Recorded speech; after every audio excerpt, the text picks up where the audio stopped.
dan sukacita dari Tuhan Yesus Kristus senantiasa. Amin. Hari ini kita akan membaca firman Tuhan dari Matius 6 ayat 8. Matius 6 ayat 8, demikian firman Tuhan. Jadi janganlah kamu seperti mereka, karena Bapamu mengetahui apa yang kamu perlukan sebelum kamu minta kepadanya. Jadi sebenarnya topik tentang doa itu sering dibagikan. Saya pernah membagikan sekitar akhir April pada doa pagi tahun yang lalu, gitu ya. Tapi kami saat ini kita fokus di ayat 8. Jadi janganlah kamu seperti mereka. Yang dimaksudkan dalam konteks firman Tuhan di Matius 6 ini, mereka itu adalah orang-orang Yahudi yang berdoa, orang-orang Farisi yang berdoa di pinggir jalan dan lain sebagainya. Tetapi sesungguhnya konteks doa ini kita juga melihat bahwa agama maupun kepercayaan yang lain melakukan hal yang serupa tentang aktivitas doa, yaitu melakukan komunikasi dengan Tuhan. Tetapi di sini katakan janganlah kamu seperti mereka. Jadi artinya dalam doa yang kita lakukan, kita harus memiliki satu konsep yang berbeda. Utamanya adalah kita mengenal Bapa sebagai satu hal yang, sebagai satu pribadi yang kita temui di dalam doa. Barangkali banyak orang berpikir doa itu isinya permintaan, atau doa itu seolah-olah menghadap tembok, pikiran kita kemana-mana karena pribadinya tidak jelas. Tetapi bagi kita, doa itu adalah bertemunya pribadi kita dengan pribadi Bapa, di mana di ayat ini dikatakan, Bapamu mengetahui segala sesuatu. Nah pertanyaannya, kalau Bapa mengetahui segala sesuatu yang ada di dalam hati kita, bahkan apa yang kita doakan sebelum terucapkan, sebenarnya aktivitas doa itu seperti apa? Atau kita memahami doa itu seperti apa? Dalam ayat 8 ini ada 3 hal barangkali yang harus kita pahami. Mengapa kita harus berdoa dan doa itu seperti apa? Yang pertama adalah Tuhan tahu apa yang kita perlukan lebih daripada yang kita tahu. Jadi kalau kita tidak menerima jawaban doa, sesungguhnya mengungkapkan bahwa artinya mendapat jawaban doa seperti versi kita, seperti mau kita. Sesungguhnya kitalah yang tidak tahu apa yang kita perlukan. Jadi kita barangkali banyak hal yang kita naikkan kepada Bapa, tetapi kita tidak mendapatkan sesuatu yang kita mau. Dari pengertian ini sesungguhnya kitalah yang tidak tahu apa yang kita perlukan. Sehingga dari pengertian yang pertama ini, yang terpenting bagi kita adalah kita belajar untuk menyerahkan hidup sepenuhnya kepada Allah, sehingga kita mengerti benar setiap keinginan Allah di dalam hidup kita.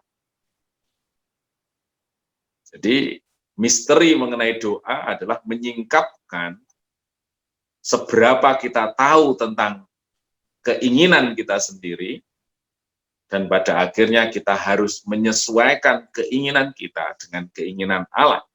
Karena Allah tahu lebih dari sekedar yang kita tahu. Kemudian yang kedua, mengandung pengertian kemahatauan Tuhan yang mendorong Tuhan bertindak sesuai dengan waktunya. Bahkan seringkali dia bertindak mendahului dari apa yang kita minta. Tuhan memberikan hari ini kesempatan untuk berdoa. barangkali kita lupa untuk memintanya, tetapi ternyata Tuhan masih memberikan sesuatu yang belum kita minta pun, dia masih memberikan kesempatan kepada kita untuk berdoa. Nah, seringkali kita berpikiran bahwa jawaban doa itu diberikan setelah kita berdoa. Tapi pada faktanya di Matius 6 ayat 8 ini mengungkapkan seringkali Tuhan bertindak bahkan sebelum kita memintanya, karena dia tahu apa yang kita perlukan. Pengertian yang ketiga, kemahatauan Tuhan bukan berarti kita tidak perlu berdoa. Karena doa sesungguhnya bukan sekedar permintaan, tapi menyatakan bagaimana kita bergantung sepenuhnya kepada Tuhan. Kita meletakkan otoritas Tuhan di atas kehidupan pribadi kita, sehingga semata-mata doa itu mengungkapkan ketergantungan kita kepada Tuhan. Jadi Bapak Ibu, dari 3 pengertian ini, yang pertama adalah Tuhan tahu lebih dari apa yang kita tahu, sehingga kita harus belajar mengenali keinginan Dia sepenuhnya di dalam hidup kita. Terus yang kedua adalah kemahatauan Tuhan mendorong Ia bertindak sesuai dengan waktunya, bahkan Dia seringkali bertindak sebelum kita berdoa. Yang ketiga, kemahatauan Tuhan bukan berarti menyebabkan kita tidak berdoa, karena doa sesungguhnya menunjukkan bagaimana kita bergantung sepenuhnya kepada Tuhan.